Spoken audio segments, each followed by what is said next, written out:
5 minutes avec la Rhapsodie de réalité, une émission pour vous, une émission conçue pour vous, une émission taillée sur mesure, une émission qui vous ressemble, une émission qui vous permet de connaître votre destinée avec le Christ. Bonjour à tous, bienvenue dans notre émission 5 minutes d'édification avec la Rhapsodie des réalités.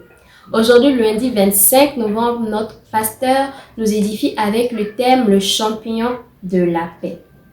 C'est dans Ésaïe 9, verset 6, notre verset d'ouverture. « Car un enfant nous est né, un fils nous est donné, et la domination reposera sur son épaule. On l'appellera admirable, conseiller, Dieu tout-puissant, Père éternel, Prince de paix. » Comme c'est merveilleux. Jésus est notre Prince de paix, le champignon de la paix. Vous ne pouvez trouver la paix nulle part, peu importe comment vous essayez, sauf en Christ Jésus. Dans Jean 14, verset 27, il a dit « Je vous laisse la paix, je vous donne ma paix. Je ne vous donne pas comme le monde donne. Que votre cœur ne soit point troublé, ne s'alarme point. » Les paroles de Jésus qui vont suivre sont tellement réconfortantes. Il a dit clairement qu'en aucun cas vous devez laisser votre cœur être troublé parce qu'il a rempli votre vie de sa paix. Il ne parle pas seulement de la tranquillité d'être paisible sans perturbation, mais de la paix sans agitation, pleine de repos et de prospérité pour dominer les crises de la vie. Remarquez qu'il n'a pas dit « ma paix je vous la donnerai », non. Il a dit « ma paix je vous la donne ». Vous avez maintenant sa paix, alléluia. Vous avez ce que les gouvernements de ce monde ne peuvent pas pourvoir. Même votre famille, vos amis ne peuvent pas vous donner la paix durable, le bonheur et la joie. Seul Jésus le peut. Dans votre vie, peu importe ce qui se passe, soyez imperturbable. Soyez plein d'assurance parce que le champignon de la paix est votre. Rappelez-vous de ce qu'il a fait à la mer mouvementée et agitée. Il l'a réduite en silence.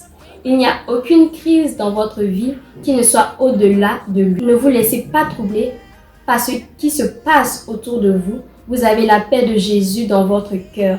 Quelle que soit l'agitation, prononcez la parole et il y aura un grand calme. Alléluia. Ce matin, notre pasteur nous exhorte sur la paix. Il dit Christ est la paix qui est en vous. Donc, peu importe ce qui se passe autour de vous, refusez d'être alarmé, mais dites que Jésus, la paix en vous, vous fait rester calme en toutes circonstances. Nous allons prendre quelques secondes pour méditer. Nous allons prendre la confession. Veuillez répéter cette prière après moi. Le Prince de paix vit dans mon cœur. Il m'a accordé la joie éternelle, le confort, la prospérité, le pouvoir sur la crise. Je règne et domine sur les défis de la vie. Parce que mon cœur est affermi dans la parole de Dieu. Mon sentier est comme la lumière qui brille de plus en plus. Mes victoires sont garanties. Au nom de Jésus. Amen. Les études approfondies sont dans Philippiens 4, le verset 6 à 7, 2 Corinthiens 4, le verset 16 à 18 et enfin Jean 16, le verset 33. Merci de nous avoir suivis et je vous souhaite une très bonne semaine dans la paix de Christ. Shalom. Vous avez été bénis par ce message. Nous vous invitons à faire de Jésus-Christ le Seigneur de votre vie en disant cette prière. Seigneur Jésus, viens dans mon cœur et deviens le Seigneur de ma vie. Je reçois la vie éternelle dans mon esprit. Et selon Romains 10, 9, si tu confesses de ta bouche le Seigneur Jésus, et si tu crois dans ton cœur que Dieu l'a ressuscité de mort, tu seras sauvé. Je déclare que je suis sauvé. Je suis né de nouveau. Je suis un enfant de Dieu. Maintenant, j'ai Christ qui demeure en moi. Félicitations, vous êtes maintenant un enfant de Dieu.